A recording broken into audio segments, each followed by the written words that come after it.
하나님 말씀은 고린도전서 15장 58절 말씀 한 절입니다.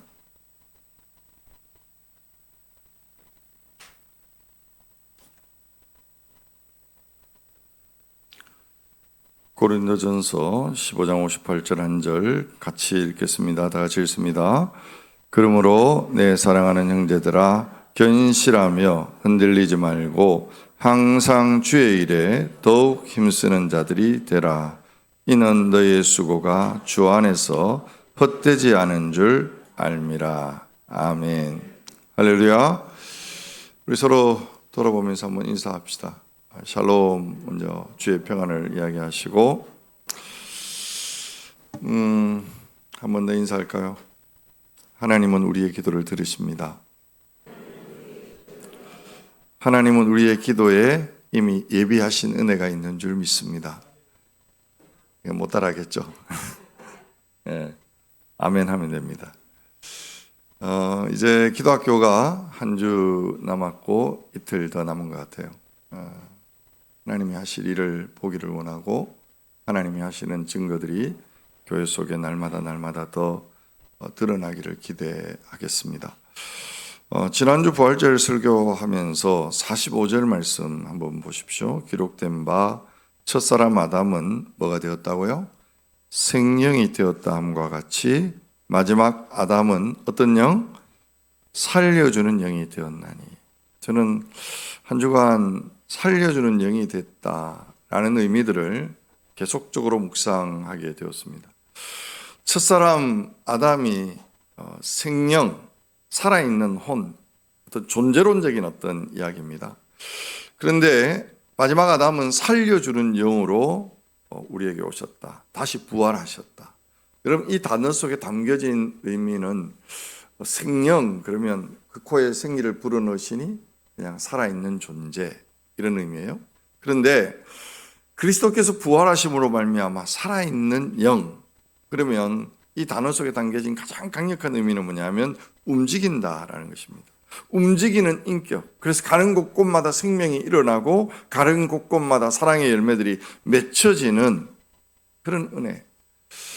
근데 가만히 묵상을 하다 보면 우리가 부활의 영을 통해서 이 활동하는 살아있는 영의 어떤 역사를 경험하는 것도 중요하지만 이미 하나님은 저와 여러분의 존재 자체를 우리가 어떤 모습으로 있든지 또 어떤 연약함이 있든지 그것과 관계없이 존재 자체만으로도 우리는 사실 의미 있는 존재가 아닌가. 하나님 안에 있다면.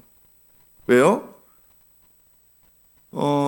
베드로가 우리의 존재를 베드로전서 2장 9절에 너희는 택하신 족속이요 왕같은 제사장이요 거룩한 나라요 그의 소유된 백성이다. 믿습니까? 택하신 족속이래요. 왕같은 제사장이라고, 거룩한 나라고, 그의 소유라, 소유된 백성. 여러분, 이 사실이 우리에게 믿음으로 확실하게 다가와도 우리 존재 자체가 그렇게 낙심해야 될 이유가 없는 그런 부분이 아니겠습니까? 우리가 인생을 살아가면서 인생의 어떤 예기치 못한 비바람, 거센 풍랑을 마주하게 되어 있습니다.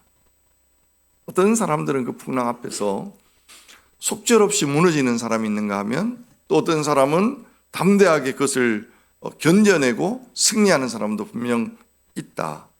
이러한 차이는 도대체 어디에 있을까? 본문에 이야기하면 살아있는 영의 힘이라고 표현을 해야 되는데 이 말씀을 묵상하다가 한 성경 구절을 발견한 부분이 베드로전서 3장 4절, 베드로전서 3장 3절에서 4절 말씀이에요. 한번 같이 한번 앞에 하면 되나요? 4절인데 한번 잘 보십시오. 너희의 단장은 머리로 꾸미고 금을 차고 아름다운 옷을 입은 외모로 하지 말고 4절 말씀 그 뒤에 같이 앞에 화면 보면서 같이 읽읍시다. 시작. 오직 마음에 숨은 사람을 온유하고 안정한 심령으로 썩지 아니할 것으로 하라. 이는 하나님 앞에 값진 것이니라. 아멘. 베드로가 아내들을 향해서 권면하면서 여러 가지 어떤 머리에 단장하고 금차고 아름다운 옷으로 치장하지 말고 너의 마음을 뭐로? 온유와 안정한 심령. 제가 이 단어에 좀 계속 묵상이 되는 거예요. 온유함이라고 그랬을 때 온유함은 단순히 어떤 성격의 부드러운 상태를 이야기하지 않습니다. 그 온유함은 다스려지는 하나님의 통치와 하나님의 말씀 안에서 내 성품이 다스려지는, 그래서 그 말씀 앞에 온전히 복종하고 순종하는 상태를 이야기합니다. 그런데 이게 날마다 하나님의 온유로 하나님의 어떤 다스림으로 내 마음을 다스림 받기를 원하면서 여기에 안정된 심령이 뭔 말일까 묵상을 하고 찾아보면서 외부의 환경의 변화나 또 사람들의 평가에 일희일비하지 않고 영원한 진리 안에서 평정심을 유지하는 굳은 마음, 끈한 마음, 이렇게 정의할 수 있습니다. 다시요. 외부의 환경이나 사람들의 어떤 평가 앞에서 우리가 일희일비하는 것이 아니라 영원한 진리 안에서 굳건하게 우리의 평정심을 어떻게 유지할 건가. 여러분, 우리가 뿌리가 깊이 내리고 단단한 나무는 태풍이 불어오고 요동을 쳐도 흔들리지 않지만, 여러분, 우리의 심령이 반석 위에 서 있지 못할 때 우리는 흔들리게 되어지는 거죠. 2주 전에 옛들 우리 드럼생님 섬기는 우리 찬양단의 정기예배에 말씀을 섬길 수 있는 기회가 있어서 고민하고 하나님 말씀 듣다가 여러분에게는 많은 반복을 해서 말씀했다고 생각해요. 복음 안에서의 자유, 내 인생을 변화시켰던, 나의 인생의 전환점이 되었던 그 말씀이다, 그것을 간증했었는데, 이 말씀을 다시 한번 그 상황에 맞게끔 정리하고 또 그 말씀을 준비하면서 참 감사한 것은 마음을, 제 자신을 돌아보게 되고 또 마음의 어떤 여러 가지 어떤 생각들을 다시 한번 정리할 수 있는 참 유익한, 사도 바울이 고린도전서에서 우리의 안정된 심령을 방해하는 가장 근본적인 원인을 자랑하지 말라, 교만하지 말라, 특히 교만이라는 단어를 씁니다. 보통 우리가 교만 그러면 어떤 거예요? 다른 서신서에서는 교만이라는 단어를 어떻게 쓰느냐 하면 그냥 오만하다, 거만하다, 자랑하다, 뭐 이런 단어에 해당하는 헬라어 단어가 쓰여집니다. 그런데 고린도전서에서 말하고 있는 교만이라는 단어는 고린도 전후서에서만 사용되어진 푸시오라는 단어가 사용되거든요. 같은 책에서 무려 5번이나 반복되어지는데 다른 성경의 저자들은 이 단어를 쓰지 않아요. 근데 이 교만, 푸시오라는 단어가 문자적으로 어떤 의미냐면 적당한 크기를 넘어서서 우리 안에 지나치게 부풀리고 팽창된 상태를 이야기한다. 여러분, 공기가 막 들어가서 허파에 바람 찼다, 뭐 이런 표현 쓰잖아요. 그런 상태가, 부풀어 오르는 상태가 교만이라. 그런데 사실 이 상태가 되어지면 우리의 어떤 본성적 자아라고 표현하는데, 여러분, 이 본성적 자아는 늘 분주합니다. 왜? 계속 인정받아야 되고 뭔가 내 자신을 드러내야 되고, 그러면서 집에 돌아오면 공허해요, 허전해요. 그럼 이거는 제 자신의 경험입니다. 열심히 뭔가 하는데 행복하지 않아요. 누군가의 말 한마디에 너무 쉽게 무너져 버리고 주저앉는 내 자신을 많이 보게 됐단 말이죠. 그런데 바울이 말했던 이 단어를 묵상하면서 말씀을 선포하면서 내 안에 하나님이 만져주심의 역사가 있어요. 바울은 말합니다. 고린도 교회 성도들의 판단, 뭐 그런 능한데 설교는 못한다, 아볼로보다 설교 못한다, 뭐 온갖 말 들었습니다. 사도로서 정말 정통성이 있느냐. 그러나 바울이 말하는 것은 당신들의 판단에 대해서 나는 작은 일로 여긴다. 더 중요한 일은 나도 나를 판단하지 않는다. 저는 이 말이 너무 큰 충격이었어요. C.S. 루이스가 복음적 겸손이라는 단어를 썼는데 그 복음적 겸손이라는 표현을 이렇게 표현했습니다. 복음 안에서 참된 은혜를 경험하고 겸손을 경험하는 사람은 진정한 겸손한 사람을 만났을 때 이들에게 공통점으로 발견되는 점은 스스로 내가 겸손해 라고 생각하지 않는다는 거예요. 그 인상을 전혀 받지 않는다는 것. 여러분, 다시 말해서 나는 아무것도 아니에요, 나는 이것밖에 안 돼요, 그렇게 말하지도 않아요. 아예 신경 자체를 꺼버리는 거예요. 왜? 복음을 통해서 진정한 겸손을 경험한 사람은 내가 누구인가에 그렇게 신경을 쓸 이유가 없어요. 다른 사람이 나를 어떻게 평가하느냐에 대해서 그렇게 신경 쓰지 않아요. 사실은 제 자신을 돌아보면 다른 사람이 나를 어떻게 평가하느냐는 나이가 들어가고 또 하나님 앞에 훈련하고 또 말씀을 묵상하고 기도하면 돌파돼요.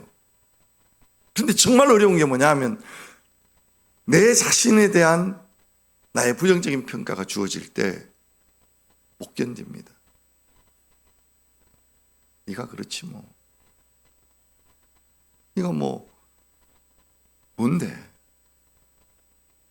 막 소심해지고 쪼그라들고 헤어나오지 못한 심령이 병들어 버리죠. 그런데 여러분, 늘 성경으로 돌아가야죠. 말씀으로 돌아가야죠. 기도로 돌파해야죠. 하나님 말씀이 뭡니까? 따라합시다. 너희는 택하신 족속이요. 그래가지고 택하신 족속이 되겠습니까? 너희는 택하신 족속이요, 왕같은 제사장들이요, 거룩한 나라요, 그의 소유된 백성이니. 믿습니까? 아멘.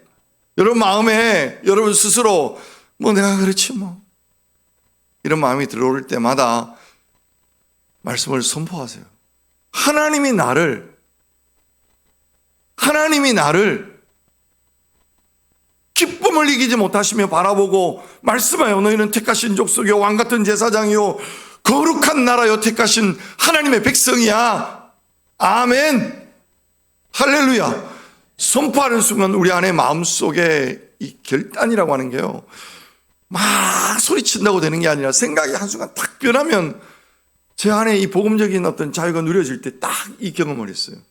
그럼 막 불이 임하고 막 뭐가 막 보여지고가 아니라 생각이 한순간 딱 바뀌어요. 나에 대해서 나 스스로를 판단하지 말자. 누가 뭐라 해도 하나님이 나를 기쁨을 이기지 못하신다고 말씀하시고 택하신 족속, 왕같은 제사장, 소유된 백성이라고 말씀하고 있다. 할렐루야. 여러분, 우리의 삶을 이렇게 뿌리를 통해서 내려다보면 삶의 어떤 마음이 안정됐냐, 아니면 안정되지 않았다는 어떤 이 표현의 반대가 뭘까요? 걱정이에요. 걱정, 두려움, 염려, 여러분 불안. 왜 그럴까? 왜 그럴까? 어쩌면 사라질 것들, 경제적인 부, 건강, 사회적인 지위, 인간관계, 얼마든지 무너질 수 있습니다. 여러분, 거기에 우리의 삶의 기초를 쌓지 마십시오. 거기에는 결코 영원한 만족이 없습니다. 반면 우리의 안정된 심령, 그랬을 때 우리의 어떤 생각이 딱 바뀌어지는, 복음 안에서의 어떤 전환점처럼 유한한 것에서 영원한 것으로 하나님 앞에 말씀으로 내가 서리라. 여러분, 기도학교 50일을 왜 합니까? 여러분, 50일 기도학교 하는 거 쉽지는 않아요. 그러나 기도하면서 하나님께서 마음에 응답을 주시면서 하나님 기뻐하시는 걸 향해서 선택하는 순간, 영적 결단하는 순간, 여러분 너무 큰 기쁨이 있고, 할렐루야, 너무 큰 감사가 있고, 하나님이 하시는구나, 하나님이 하심을 바라보자. 상황에 매몰되지 않고 문제에 매몰되지 않는 하나님의 관점으로 문제를 바라보는 그런 은혜가 저와 여러분에게 주어지기를 원하는 거예요. 예수님은 이 비유를 산상수훈에서 두 건축자의 비유를 이야기합니다. 모래 위에 지은 집이냐, 반석 위에 지은 집이냐. 여러분, 집은 구분이 안 됩니다. 그런데 둘 다 열심히 집 짓고 그 폭에는 비슷한 인생을 산 것처럼 보이지만 문제는 바람이 불고 풍랑이 일어나고 시련이 찾아올 때 결과는 극명하게 달리더라는 거예요. 모래 위에 세운 집은 허물어지는 거예요. 내 인생 헛살았다, 고난과 함께 무너집니다. 그러나 말씀의 완성에 우리 자신을 든든히 세우고 견고한 심령에 우리 자신을 세울 때 든든히 서가는, 오늘 이 말씀 앞에서 그러면 우리가 안정된 심령, 견고한 이 심령을 가지려면 어떻게 해야 될까? 첫 번째 열쇠로, 여러분 우리가 읽은 이 본문을 다시 한번 읽어보십시다. 다 같이 한번 같이 읽겠습니다. 시작. 그러므로 내 사랑하는 형제들아, 견실하며 흔들리지 말고 항상 주의 일에 더욱 힘쓰는 자들이 되라. 이는 너의 수고가 주 안에서 헛되지 않은 줄 알미라. 아멘. 앞에서 바울이 부활이 없다면, 지난주에 말씀을 드린 것처럼 우리에게 부활신앙이 없다면 우리의 전도가 헛되고 우리의 수고가 헛되고 정말 많은 사람들보다 더 불쌍한 사람이 되어진다. 헛것이다. 여러분, 여기에 고린도서 15장을 읽다 보면 헛것이라는, 헛되다는 말이 몇 번 사용돼요. 여러분, 거기에 15장 2절의 말씀에 보면 헛되이 믿지 아니하였으면 이렇게 돼 있거든요. 그리고 오늘 본문에도 보면 헛되지 않은 줄 압니다. 여러분, 헛되다는 게 뭘까? 헛된 믿음은 어떤 믿음일까? 고린도전서 15장의 본문으로 이야기하면 부활신앙에 대한 믿음이 없으면 헛되다는 거예요.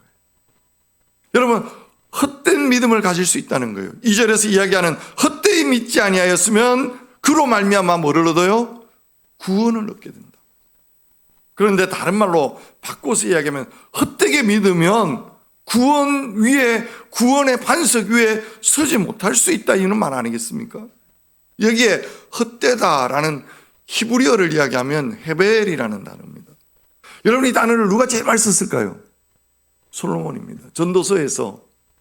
그런데 이 전도서에서 사용된 헤벨이라는 헛되다는 말이 어떤 의미냐면 내가 열심히 했어요. 근데 결과가 안 나타났어요. 진짜 인생 헛살았다.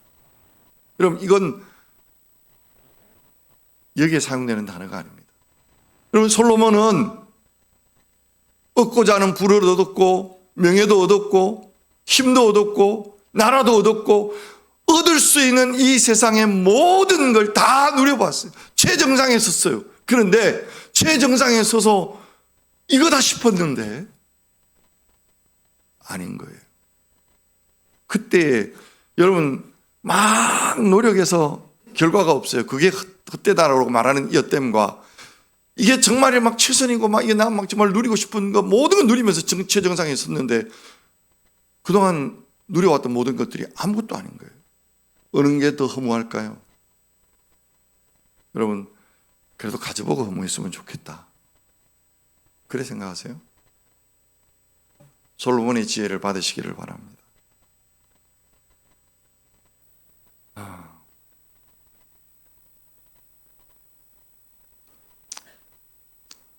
제가 한번 교회에 있으면서 막 나를 경외해야 되겠다.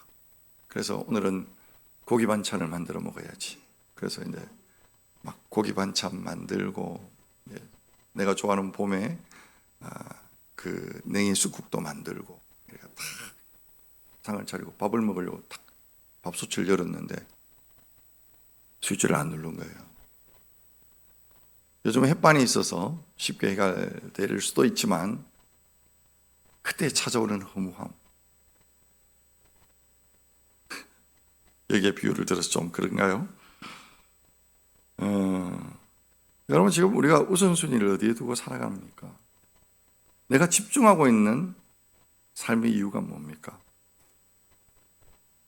우리가 하고 있는 일이 헛되지 않기 위해서는 우리의 관심사가 주님의 부활과 맞닿아서, 그럼 부활하신 주님이 오늘도 살아있는 영으로, 여러분 살리는 영으로 움직이는 하나님 나라를 이루어가는 그 일들로 역사하기를 바라는 거예요. 예수 그리스도의 부활은 관념이 아닙니다. 지식이 아닙니다. 죽음을 뚫고 일어나신 역사적 실제이며, 이 실제가 오늘 바울이 이야기하려고 하는 살아있는 영이라고 하는 것은 저와 여러분에게도 지금 살아서 움직이시는 부활하신 주님의 능력, 여러분 그 주님이 저와 여러분 안에 살아 역사하시기를 주의 이름으로 축복하고 축원합니다. 여러분 그냥 교회를 억지로 나와서 앉아있지만 여러분 이 시간도 말씀을 듣는데 그냥 하나님의 말씀이 들려지는 계시록 1장 17절 18절 말씀에 보면 두려워하지 말라 나는 처음이요 마지막이니 곧 살아있는 자라 내가 전에 죽었었노라 볼지어다 이제 세세토록 살아있어 사망과 음부의 열쇠를 가졌노라. 주님이 스스로 자기를 선언하면서 나는 처음이요 마지막이다. 전에 죽었다. 십자가에 죽으신 주님이 볼지어다 이제 세세토록 살아있어 사망과 음부의 열쇠를 가지셨다. 우리 주님의 살아계심은 2000년 전 추억이 아니라 지금 내 곁에 살아계셔서 할렐루야. 여러분 그 주의 역사하심이 느껴지고 깨달아질 수 있도록 여러분 마음문을 열고 주님 오늘도 그 부활하신 주님의 능력이 주님 그 부활하신 그 은혜가 내 안에 깨달아지게 해주십시오. 믿어지게 해주십시오. 여러분 확실합니다.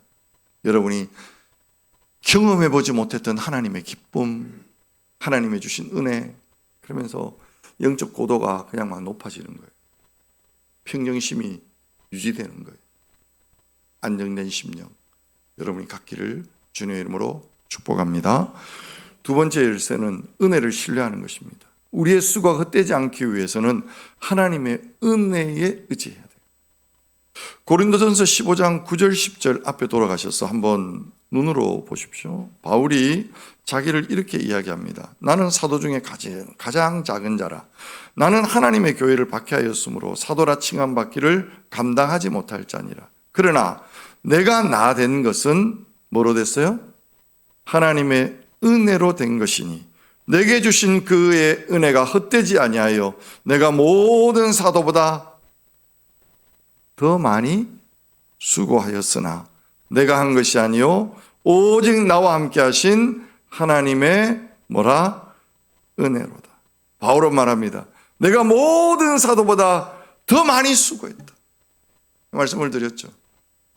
그럼 버스를 타고 2주를 다녀도 사도 바울이 간 데를 다 못 갔습니다. 그 험악한 길을 그 죽음의 고비를 그렇게 겪으며 그 길을 걸었어야 될 사도 바울이 말합니다. 내가 모든 사도보다 더 많이 수고했다.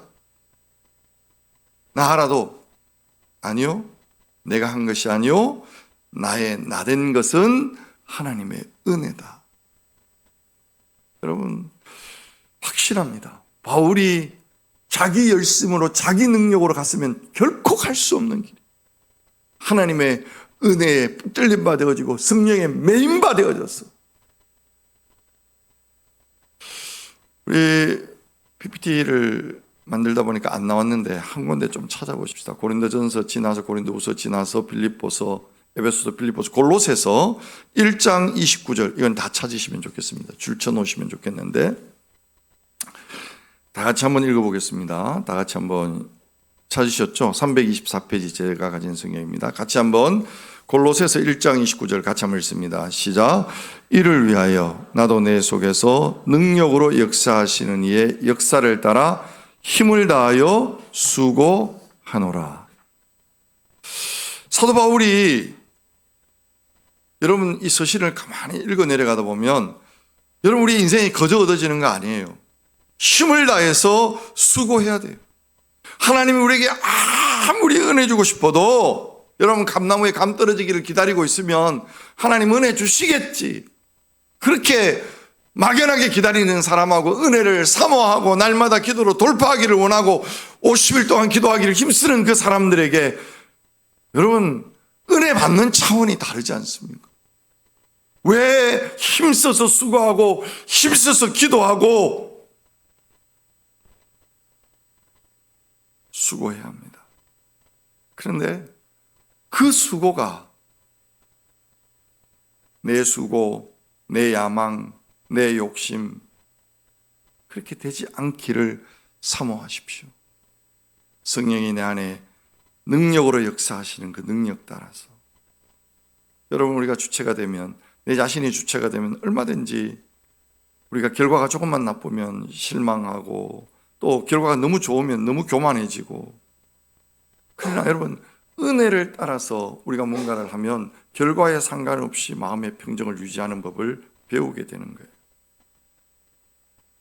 내게 주어진 건강, 내게 주어진 모든 고난, 이 모든 것들이 하나님께서 내게 맡기신 은혜임을 알고 다른 사람을 존중하고 하나님의 은혜 아래 머물 수 있는 여러분, 그 삶을 살아갈 수는 없을까? 기도해 주시는 분들이 너무 감사하고, 기도를 통해 하나님의 일하심을 분명히 보게 될 거다 확신합니다. 그러나 여러분, 기도가 우리의 계급장이 되지 않기를 바라요. 기도 열심히 하고, 내가 이렇게 기도했는데, 이런 말이 딱 들어오는 순간 우리 정신을 번쩍 차려야 돼요. 한 주간 예수 그리스도의 부활의 능력이 단순히 내 존재론적인 그 삶 자체만으로도 너무 기쁨인 거예요. 하나님 나를 기뻐하시는구나. 하나님이 나를 바라보시며 기쁨을 이기지 못하시고 택하신 족속 왕 같은 제사장, 소유된 백성이라고 말씀하십니다. 그런데 그 단계를 넘어서서 살아있는 영, 그 움직이는 하나님의 생명을 흘러보내는 그 삶의 은혜를 어떻게 누릴까?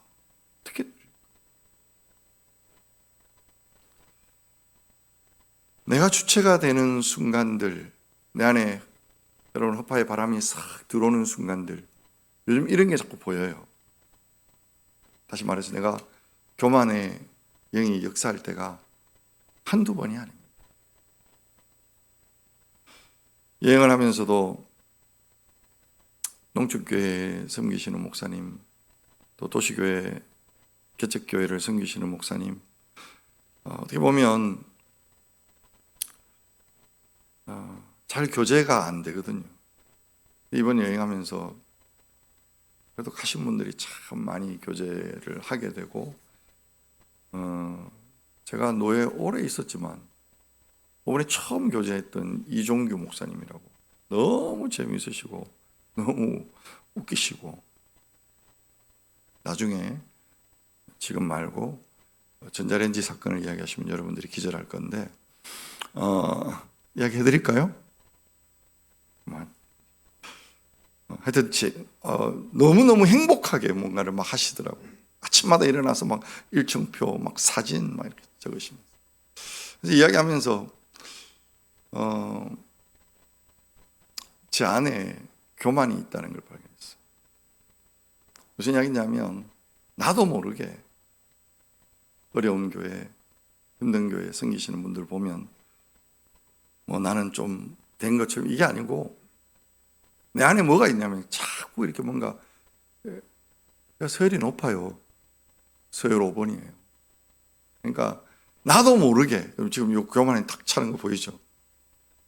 나도 모르게 가르쳐주고 싶고 뭔가 지도해주고 싶고 그런 마음들이 들어오는 거예요. 해야죠. 그러나 정말 기도하면서 영적으로 이 부분들을 잘 분별해야 되겠다. 은혜로 감당하는, 하나님이 내게 주신 은혜에 불과한데도 불구하고 그것이 내 의가 되고 내 자랑이 되고 내 영광이 되어지는 그 순간 착각하고 있구나. 사도 바울이 말했던, 여러분 골로새서 1장에서 말했던, 나도 내 속에 능력으로 역사하시는 이의 역사를 따라 힘을 다하여 수고한다는 이 고백의 삶을 어떻게 살아갈 수 있을까? 좀 계속 실천하려고 노력하는 것들, 계속 여행하면서 장로님들하고 같이 나누었던 이야기들은 내가 어른됨에 대한 삶의 기준이 어떤 걸까? 후배들이 앞에서 열심히 일할 때, 또 앞에서 열심히 뭔가를 이끌어갈 때 어른됨 말하지 말고 그 부족한 부분들을 잘 채워줄 수 있도록, 그리고 진심 어린 축하와 격려로 사람을 세울 수 있는, 그래서 그 공동체가 행복할 수 있는 공동체로 만들어가는 그 일에 내가 쓰임받을 수 있다면 그것이 어른이 아닐까? 그런 생각을 하고 있습니다. 사랑하는 성도 여러분, 저와 여러분이 안정된 심령의 소유자가 되기를 원합니다. 흔들리지 않는, 헛되지 않는 주 안에서의 수고가 견실하며 흔들리지 않고 항상 주의 일에 더욱 힘쓰는 자가 되기 위하여, 우리 힘이 아닙니다. 우리의 능력이 아닙니다. 오직 주를 바라봄으로 주님의 능력을 의지함으로 나아가는 것. 여러분, 가정에서는 어떠세요? 부모가 자녀의 인생을 자꾸 통제하려고 합니다. 여러분, 통제하려고 하면 어느 순간 사춘기 시절 감당하지 못할 문제들이 생기잖아요. 그러나 하나님의 은혜가 내 인생을 인도했다는 믿음이 있다면 자녀의 인생도 하나님의 은혜가 이끄심을 믿으시기를 바라요. 우리가 할 수 있는 최선은 기도로 맡기셔야 돼요. 기도하고 더 사랑해 주세요. 기도하고 기다려 주세요. 축복합니다. 우리 구일의 모든 성도들이 주님의 복음을 온전히 깨달아 내가 하나님의 자녀된 존재론적인 확신, 감사, 그 은혜가 우리 안에 있기를 원하고, 더 나아가서 부활하신 주님이 우리에게 주시고자 하시는 살리는 영, 움직이는 영, 그 은혜가 나로 하여금 말하는 것, 생각하는 것, 행동하는 것, 그 어디에도 하나님의 능력, 하나님의 은혜에 붙들림 바 되어져서 여러분의 말이 사람을 살릴 수 있기를 주의 이름으로 축원합니다. 여러분의 모든 섬김이 교회를 살리는 일에 쓰임받을 수 있기를 주의 이름으로 축복합니다.